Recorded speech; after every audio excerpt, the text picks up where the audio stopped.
Hello everyone, welcome back to my channel. Episode starting లో మనం చూస్తాం పూమును పీమ్ హక్ చేసుకుని పడుకొని ఉంటారు. పీమ్ ఎప్పుడైతే నిద్రలేస్తాడో అప్పుడు అతను చూస్తారు అందరూ పడుకొని ఉన్నారు అని. అప్పుడు అతను లేచి వెళ్ళిపోతాడు. పీమ్ వెళ్ళిపోయిన తర్వాత పూమ్ కూడా నిద్రలేస్తాడు. సో ఇక్కడ పీమ్ లాస్ట్ నైట్ ఏదైతే జరిగిందో దాని గురించి ఆలోచిస్తుంటాడు. సో దాన్ని ఆలోచించి అతను చాలా స్మైల్ చేస్తుంటాడు. సో అప్పుడు అక్కడ పూమ్ కూడా వచ్చేస్తాడు. సో అప్పుడు పూమ్ చెప్తుంటాడు, నైట్ మొత్తం నువ్వు నన్ను హక్ చేసుకొని ఇప్పుడు నువ్వు షైగా ఫీల్ అవుతున్నావా? సో దానికి పీమ్ చెప్తుంటాడు, ఎవరు నిన్ను హక్ చేసుకున్నారు? నేను కాదు, నువ్వు నన్ను హక్ చేసుకున్నావు. సో అప్పుడు పూమ్ చెప్తుంటాడు, ఎప్పుడైతే నేను నిన్ను కిస్ చేశానో అప్పుడు నువ్వు షైగా ఫీల్ కాలేదు. సో అప్పుడు పీమ్ చెప్తుంటాడు, నేను అసలు నీకు ఏమైంది? ఎందుకంటే నువ్వు నిన్న చాలా కోపంలో కనబడ్డావు. దానికి పూమ్ చెప్తుంటాడు, ఎందుకంటే నాకు అవన్నీ అంటే నచ్చదు. సో అప్పుడు పీమ్ చెప్తుంటాడు, నీకు ఏవి అంటే నచ్చలేదు? నువ్వు ఈ క్యాంప్ లోకి వచ్చి ఎంజాయ్ చేయడం లేదా? దానికి పూమ్ చెప్తుంటాడు, అదేం కాదు. కానీ అప్పుడే మనం చూస్తాం అక్కడ కెలెన్ వస్తాడు. తను పీమ్ గురించి కాఫీ తీసుకొస్తాడు. సో అప్పుడు తను పూమ్ తో చెప్తుంటాడు, నాకు తెలియదు నువ్వు కూడా ఇక్కడ ఉన్నావు అని. సో అందువల్లనే నేను నీ గురించి కాఫీ తీసుకురాలేదు. దానికి పూమ్ చెప్తుంటాడు, పర్వాలేదు, నేను ఇది పీమ్ తో కలిసి షేర్ చేసుకుంటాను. అలా చెప్పేసి అతను పీమ్ దగ్గర నుండి కాఫీ తీసుకొని డ్రింక్ చేస్తుంటాడు. కెలెన్ కి అది అసలు నచ్చదు.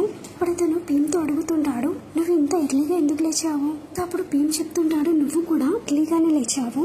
అప్పుడే పీమ్ తో చెప్తుంటాడు, నేను షవర్ తీసుకోవడానికి వెళ్తున్నాను. సో అలా చెప్పేసి అతను కెలెన్ వైపు చూస్తూ అక్కడ నుండి వెళ్ళిపోతాడు. సీన్ లో మనం చూస్తాం వాళ్ళందరూ లైబ్రరీలో ఉంటారు. సో అప్పుడు పూమ్ వాళ్ళందరితో చెప్తుంటాడు, నువ్వు ఇక్కడ మొత్తం చూసుకో, ఇంకా నేను క్యూతో వెళ్లి పెయింటింగ్ చేస్తాను. సో అలా చెప్పేసి అతను అక్కడ నుండి పారిపోతాడు. సో అప్పుడు మిగతా వాళ్ళందరూ కలిసి అక్కడ క్లీనింగ్ చేస్తుంటారు. నెక్స్ట్ సీన్ లో మనం చూస్తాం ఎప్పుడైతే పూమ్ క్యూ దగ్గరికి వస్తాడో ఇప్పుడు టాయ్ అతనితో చెప్తుంటాడు, ఈ కలర్ అయితే చాలా ప్లెయిన్ గా ఉంది కదా, మనం దీని మీద ఏమైనా డ్రా చేస్తామా? దానికి క్యూ అతనితో చెప్తుంటాడు, నువ్వు సైలెంట్ గా పెయింట్ చేయి. అప్పుడు టాయ్ చెప్తుంటాడు, ఎప్పుడైతే స్టూడెంట్స్ స్కూల్ కి వస్తారో అప్పుడు వాళ్ళకి ఇక్కడ ఒక క్యూట్ పిక్చర్ కనబడుతుంది. అప్పుడు అతను ఈ విషయాన్ని చైన్ తో చెప్తుంటాడు. అప్పుడు చైన్ దానికి ఒప్పుకుంటాడు. ఇది విన్న తర్వాత మాథ్యూ టాయ్ తో చెప్తుంటాడు, టాయ్ నువ్వు ఇదంతా చైన్ తో అడుగుతున్నావా? నీకైతే బాగా తెలుసు ఇతను ఎప్పుడు కూడా నిన్ను నో అని చెప్పడు. నువ్వైతే ఫస్ట్ పొన్ని అడుగు. అప్పుడు పొన్ని చెప్తుంటాడు, ఐ థింక్ పిల్లలకి ఇది చాలా బాగా నచ్చుతుంది. సో అప్పుడు టాయ్ చెప్తుంటాడు, ఇక్కడ మనం అయితే క్యూట్ యానిమల్స్ ఉన్న ఫ్లవర్స్ ని డ్రా చేద్దాం. అప్పుడు చైన్ చెప్తుంటాడు, కానీ నాకైతే డ్రా చేయడం రాదు. అప్పుడు టాయ్ చెప్తుంటాడు, పర్వాలేదు, నేను నీకు నేర్పిస్తాను. సో ఇటువైపు మనం చూస్తాం ఎప్పుడైతే ఫోన్ ఫర్నిచర్ ని సరి చేస్తుంటాడో సో అప్పుడు అతని ఫింగర్ మీద దెబ్బ తగులుతుంది. అది చూసి పీమ్ అతని దగ్గరికి వెళ్తాడు. అప్పుడు పూమ్ చెప్తుంటాడు, పర్వాలేదు, ఇది కేవలం ఒక చిన్న దెబ్బ. కానీ పీమ్ అతని చేయిని పట్టుకొని అతని బయటికి తీసుకెళ్తాడు. సో ఇదంతా చూసి డాన్ ఫ్యాన్ తో చెప్తుంటాడు, బేబీ చూడు, పేపర్ వల్ల నా ఫింగర్ కట్ అయిపోయింది. కానీ ఇక్కడ ఫింగ్ అతన్ని ఇగ్నోర్ చేసి అక్కడ నుండి వెళ్ళిపోతాడు. సో ఇటువైపు మనం చూస్తాం పీమ్ పూమ్ తో అడుగుతుంటాడు, సో ఇప్పుడు నువ్వు నాతో చెప్తావా అసలు నీకేమైందో? అప్పుడు పూమ్ చెప్తుంటాడు, ఏం లేదు, నేను బాగున్నాను. సో అప్పుడు పూమ్ యొక్క ఫింగర్ ని పట్టుకొని బ్యాండేజ్ చేస్తుంటాడు. బ్యాండేజ్ చేసిన తర్వాత అతను అతని ఫింగర్ మీద కిస్ చేస్తాడు. సో అది చూసి పూమ్ అడుగుతాడు, నువ్వు ఇదంతా ఏం చేస్తున్నావు? అప్పుడు పీమ్ చెప్తుంటాడు, నేను కేవలం అడల్ట్స్ లాగా నేను నిన్ను కంఫర్ట్ చేస్తున్నాను. ఇటువైపు ఎప్పుడైతే పూమ్ పీమ్ లోపలికి వస్తారో అప్పుడు ఫ్యాంక్ పూమ్ తో అడుగుతాడు, నువ్వు బాగున్నావా? సో దానికి పూమ్ చెప్తుంటాడు, నేను బాగున్నాను, పీమ్ నాకు డ్రెస్అప్ చేశాడు. ఇటువైపు మనం చూస్తాం టాయ్ చైన్ తో పెయింటింగ్ గురించి మాట్లాడుతుంటాడు. అది చూసి క్యూకి అస్సలు నచ్చదు. సో అప్పుడు తను చైన్ తో చెప్తుంటాడు, నువ్వు నాతో పద, ఎందుకంటే నేను నీతో మాట్లాడాలనుకుంటున్నాను. సో అప్పుడు చైన్ చెప్తుంటాడు, అయితే నువ్వు నాతో ఇక్కడే మాట్లాడు.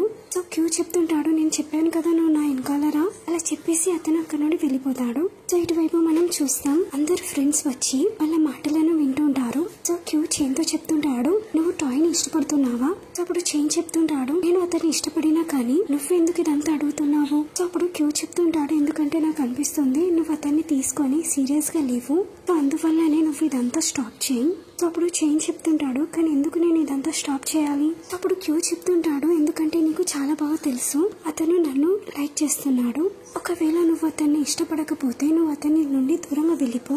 సో అదంతా విన్న తర్వాత టాయ్ చాలా సాడ్ అయిపోతాడు. సో అప్పుడు చైన్ క్యూతో చెప్తుంటాడు, ఒకవేళ నువ్వు అతన్ని ఇష్టపడకపోతే నువ్వు నన్ను ఆపే ఎలాంటి రైట్ లేదు.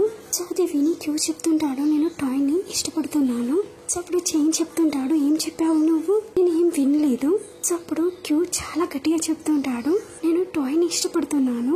సో అది విన్న తర్వాత అయితే టాయ్ చాలా సర్ప్రైజ్ అయిపోతాడు. సో ఇక్కడ చేంజ్ చెప్తుంటాడు, మేము ఈ రోజు గురించి అయితే చాలా రోజుల నుండి వెయిట్ చేస్తుండే.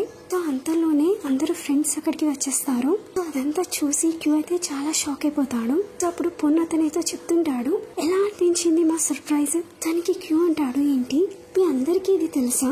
దానికి భీమ్ అంటాడు, హా. అప్పుడు క్యూ అంటాడు, ఇది ఎవరి ఐడియా ఉండే? భీమ్ చెప్తుంటాడు, ఇది పొన్ను యొక్క ఐడియా ఉండే. అప్పుడు భీమ్ చెప్తుంటాడు, ఇప్పుడు మీరిద్దరు మొత్తం క్లియర్ చేసుకోండి. సో అప్పుడు భీమ్ మాథ్యూతో చెప్తుంటాడు, నువ్వు టాయ్ ని బయటికి తీసుకురా. కానీ ఇటువైపు అయితే టాయ్ చాలా సర్ప్రైజింగ్ లో ఉంటాడు. సో అప్పుడు అందరూ ఫ్రెండ్స్ వాళ్ళిద్దరిని ఒంటరిగా వదిలేసి అక్కడ నుండి వెళ్ళిపోతారు. సో ఇక్కడ టాయ్ అయితే చాలా భయపడుతుంటాడు. సో అప్పుడు క్యూ అడుగుతాడు, నేను నీ గురించి ఏంటి? నువ్వు నాతో మాట్లాడాలనుకున్నావు కదా, నువ్వు నా వైపు చూడు. సో అప్పుడు టాయ్ చెప్తుంటాడు, నువ్వు నన్ను టీస్ చేస్తుండే కదా. సో అప్పుడు క్యూ టాయ్ ని హక్ చేసుకుంటాడు. సో అప్పుడు క్యూ చెప్తుంటాడు, థ్యాంక్ యూ సో మచ్, ఇదంతా నువ్వు నా గురించి చేసినందుకు. దానికి టాయ్ చెప్తుంటాడు, ఇది నేను నీ గురించి చేయలేదు, ఇది మన లవ్ గురించి చేశాను. సో దాని తర్వాత మనం చూస్తాం వాళ్ళందరూ వాళ్ళ యాక్టివిటీస్ చేస్తుంటారు. నైట్ లో వాళ్ళందరూ క్యాంప్ ఫైర్ చేస్తారు. ఇప్పుడు వాళ్ళు డాన్స్ చేస్తుంటారు. ఇప్పుడు వాళ్ళు చాలా ఎంజాయ్ చేస్తుంటారు. సో ఇక్కడ భీమ్ కెలెన్ వాళ్ళిద్దరూ మాట్లాడుకుంటుంటారు. సో అది చూసి భూమ్ కి అది నచ్చదు. సో అప్పుడు అతను అక్కడ నుండి లేచి వెళ్ళిపోతాడు. సో భీమ్ కూడా ఇదంతా నోట్ చేస్తాడు. సో దీని తర్వాత క్యూ టాయ్ గురించి ఒక లవ్లీ సాంగ్ ని పాడుతాడు. సో అది విన్న తర్వాత టాయ్ కి అయితే చాలా బాగా నచ్చుతుంది. సో ఇటువైపు భీమ్ టాయ్ గురించి వైట్ ఫ్లవర్స్ ని తీసుకొని వచ్చి ఇస్తాడు, ఏవైతే క్యూ అరేంజ్ చేశాడు. అది చూసి టాయ్ చాలా హ్యాపీగా ఫీల్ అవుతుంటాడు. సో నెక్స్ట్ సీన్ లో మనం చూస్తాం, భీమ్ ఫోమ్ దగ్గరికి వస్తాడు. అప్పుడు భీమ్ చెప్తుంటాడు, నీకేమైనా బాధర్ చేస్తుంటే నువ్వు నాతో చెప్పొచ్చు. సో అప్పుడు భూమ్ చెప్తుంటాడు, నువ్వు కెలెన్ ఎప్పుడు కూడా కలిసి ఉంటారు, మీరిద్దరు చాలా క్లోజ్ గా ఉన్నారా? దానికి భీమ్ అంటాడు, లేదు, అతను కేవలం ఇక్కడ ఒంటరిగా ఉన్నాడు. సో నేను ఈ క్యాంప్ లో అతని ఫ్రెండ్, కేవలం దాని వల్లనే నేను అతనితో ఉంటున్నాను. కానీ భూమ్ చెప్తాడు, కానీ నువ్వు నా స్లేవ్, సో నాకు నచ్చదు నువ్వు అతనితో ఉండాలని. సో అప్పుడు భీమ్ చెప్తుంటాడు, జస్ట్ బికాస్ ఆఫ్ నేను నీ స్లేవ్, సో దీని అర్థం ఇది కాదు, నేను వేరే వాళ్ళని నా ఫ్రెండ్ చేసుకోవద్దా?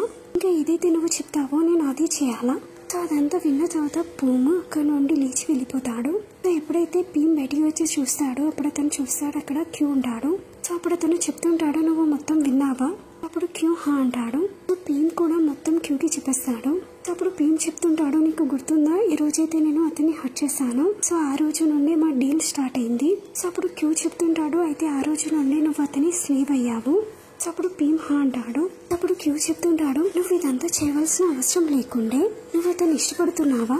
ఇప్పుడు భీమ్ చెప్తుంటాడు, నాకు తెలియదు, నేను చాలా కన్ఫ్యూజన్ లో ఉన్నాను. సో ఇటువైపు మనం చూస్తాం, భూమ్ ఎప్పుడైతే బయటికి వెళ్తాడో అప్పుడు బియర్ అతనితో అడుగుతాడు, ఏమైంది, నీ ఫేస్ ఎందుకు ఇలా ఉంది? సో అప్పుడు భూమ్ చెప్తుంటాడు, నేను మొత్తం మళ్ళీ కాల్ చేసేసాను. సో నేను కెలెన్ వల్ల భీమ్ మీద చాలా కోప్పడ్డాను. సో నేను అతనితో చెప్పేశాను అతను నా స్లేవ్ అని.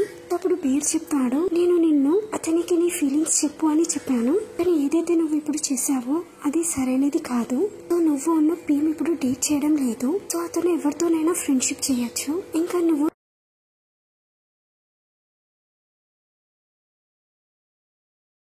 స్లేవ్ యొక్క డీల్ ని మధ్యలోకి తీసుకురాకపోతే అయిపో. అప్పుడు భూమ్ చెప్తుంటాడు, హా నాకు తెలుసు, కానీ నేను అప్పుడు చాలా అప్సెట్ గా ఉండే, సో నాకు అర్థం కావడం లేదు నేను ఎందుకు ఇలా చెప్పాను. అప్పుడు బీర్ చెప్తుంటాడు, నువ్వు అతనితో వారి చెప్పేసాయి. సో నెక్స్ట్ మార్నింగ్ మనం చూస్తాం, వాళ్ళందరూ కలిసి వాటర్ ఫాల్ దగ్గర బాత్ తీసుకోవడానికి వెళ్తారు. అప్పుడు వాళ్ళందరూ కలిసి చాలా ఎంజాయ్ చేస్తుంటారు.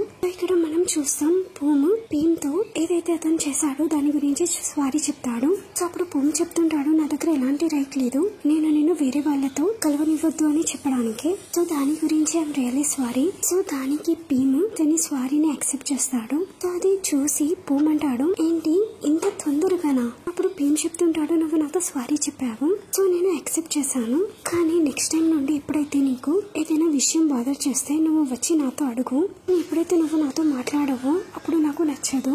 సో అప్పుడు భూమ్ చెప్తుంటాడు, నేను మన డీల్ ని క్యాన్సిల్ చేయడానికి ఆలోచిస్తున్నాను, సో ఇప్పుడు నువ్వు నాకు స్లేవ్ అవ్వవలసిన అవసరం లేదు. అప్పుడు భీమ్ వెంటనే అంటాడు, లేదు మనం ఇప్పుడే క్యాన్సిల్ ఇలా చేయకు, ఐ మీన్ ఎందుకంటే నేను ఇప్పుడు కూడా నా వర్డ్స్ ని వెనుక తీసుకోను. సో నేను చెప్పాను కదా, ఎప్పటి వరకైతే ఇది ఎండ్ కాదు అప్పటి వరకు నేను నీ స్లేవ్ అవుతాను అని. ఇటువైపు బియర్ ఫోన్ దగ్గరికి వస్తాడు. అప్పుడు తను అడుగుతాడు, నువ్వు అతనితో మాట్లాడావా? అప్పుడు భూమ్ హా అంటాడు. అప్పుడు అతను బియర్ తో థ్యాంక్ యూ చెప్తుంటాడు. సో నెక్స్ట్ మార్నింగ్ మనం చూస్తాం వాళ్ళందరూ క్యాంప్ ని ఫినిష్ చేసి ఇంటికి వెళ్తుంటారు. ఇటువైపు మనం చూస్తాం వాళ్ళందరూ బ్యాంకాక్ కి వచ్చేస్తారు. ఇక్కడ కేలెన్ పీమ్ ని అతనితో తీసుకెళ్లాలనుకున్నాడు. కానీ అప్పుడు పూమ్ అతని దగ్గరికి వచ్చి చెప్తుంటాడు, నేను నిన్ను ఇంటి దగ్గర డ్రాప్ చేస్తాను. అలా చెప్పేసి అతను అక్కడ నుండి తీసుకెళ్తాడు. ఇక్కడ మనం చూస్తాం పూమ్ పీమ్ ని వాళ్ళ ఆంటీ ఇంటి దగ్గర డ్రాప్ చేస్తాడు. అప్పుడు అతను వాళ్ళ ఆంటీకి క్యాఫేలో హెల్ప్ చేస్తుంటాడు. చాలా టైం అయిపోయిన తర్వాత అతను రెస్ట్ రూమ్ కి వెళ్ళాలనుకుంటాడు. అప్పుడు అతను వాళ్ళ ఆంటీతో దీని గురించి అడుగుతాడు. అప్పుడు వాళ్ళ ఆంటీ చెప్తుంటుంది, క్యాఫే యొక్క రెస్ట్ రూమ్ అయితే చాలా ఫుల్ గా ఉంది. సో నువ్వు పీమ్ యొక్క బెడ్రూమ్ లోకి వెళ్ళు.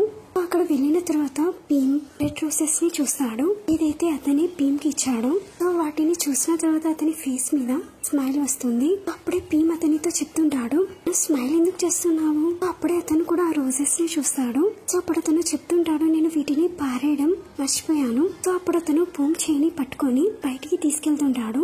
సో అప్పుడే అతని పెయింటింగ్ యొక్క కవర్ కింద పడిపోతుంది. అది చూసిన తర్వాత ఫోమ్ అయితే షాక్ అయిపోతాడు. అప్పుడు పీమ్ దాన్ని కవర్ చేయడానికి వెళ్తుంటాడు. అప్పుడు పూమ్ చెప్తుంటాడు, ఓ నువ్వు దీన్ని ఫినిష్ చేసావా? కానీ నువ్వైతే నాతో చెప్పావు నువ్వు ఇప్పటి వరకు దీన్ని ఫినిష్ చేయలేదు అని. నువ్వు కేవలం నాతో ఉండాలనుకున్నావు. దాని వల్లనే నువ్వు మన డీల్ ని క్యాన్సిల్ చేయొద్దు అని చెప్పావు. ఇదైతే కాదు కదా, నువ్వు నన్ను ఇష్టపడుతున్నావా? సో అది విని పీమ్ అతనితో చెప్తుంటాడు, లేదు నేను ఇప్పటి వరకు దీన్ని ఫినిష్ చేయలేదు. ఇంకా ఇది ఒక ఆర్ట్ వర్క్. సో దీంట్లో చాలా డీటెయిల్స్ వేయాల్సి ఉంటుంది. నీకు ఎప్పుడు కూడా ఇది అర్థం కాదు. సో అది విన్న తర్వాత ఫోమ్ అతనికి క్లోజ్ గా వస్తాడు. అప్పుడు తను చెప్తుంటాడు, అయితే నువ్వు నన్ను రియల్ గా ఇష్టపడడం లేదా? సో అలా చెప్పేసి అతన్ని బెడ్ మీద పుష్ చేస్తాడు. అప్పుడు అతనికి క్లోజ్ గా వెళ్తుంటాడు. అప్పుడు పీమ్ చెప్తుంటాడు, నాకు తెలియదు. అప్పుడు పూమ్ చెప్తాడు, ఓ రియల్ గా నీకు రియల్ గా తెలియదా? సో అలా చెప్పేసి అతను పీమ్ ని కిస్ చేస్తాడు. సో అప్పుడు అతను అడుగుతాడు, మరి ఇప్పుడు చెప్పు నీకు ఎలా అనిపిస్తుంది? సో దానికి పీమ్ అంటాడు, మరి నీ సంగతి ఏంటి? కానీ పూమ్ అతన్ని మళ్ళీ కిస్ చేస్తాడు. అప్పుడు అతను చెప్తుంటాడు, అయితే నువ్వు నా ఆన్సర్ ని తెలుసుకోవడానికి రెడీ అయిపో. సో అప్పుడు అతను మళ్ళీ అతని లిప్స్ మీద కిస్ చేస్తుంటాడు. సో దీంతోనే ఎపిసోడ్ ఎండ్ అవుతుంది. మీకు వీడియో నచ్చినట్లయితే please like, share and subscribe.